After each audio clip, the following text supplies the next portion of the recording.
Puisque depuis 3 semaines, mon studio est devenu un peu une antichambre de la NASA, puisque ce projet qu'on a fait en collaboration avec Franck Riester, le ministre de la Culture, et un collectif de start-up françaises, une première française avec des gens comme Vroom, Sicat, Sowen, qui depuis 3 semaines font en sorte que ce projet puisse exister. Et en fait, c'est un concert de nouveau genre. Pour tous les gens qui ont vu Matrix, ils vont tout de suite comprendre le fait que je vais jouer en direct depuis le studio ici.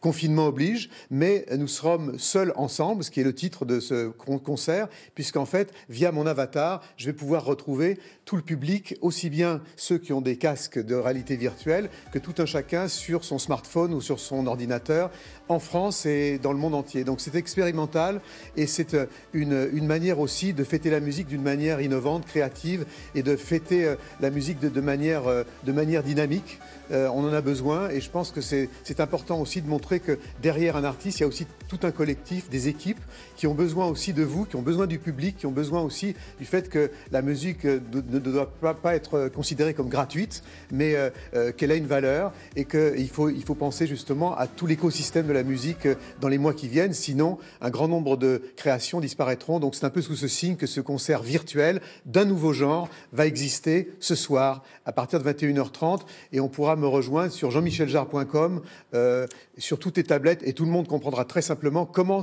nous rejoindre. Vous nous avez parlé de ce titre, Jean-Michel Jarre, Seul ensemble. Ça a été inspiré, ce concert, par le confinement qu'on vient de vivre. Personnellement, comment vous avez vécu cette période ?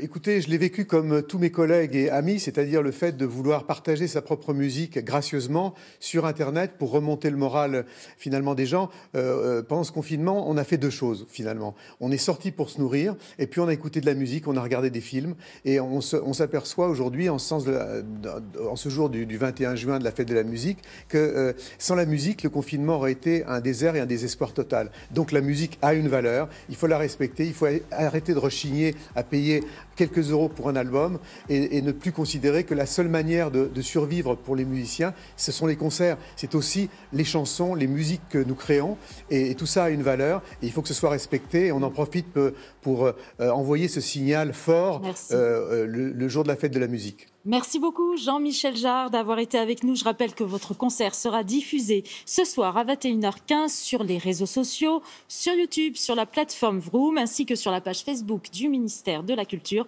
Il sera également projeté dans la magnifique cour du Grand Palais à Paris. Merci à vous. Aujourd'hui, on fête donc la musique et aussi les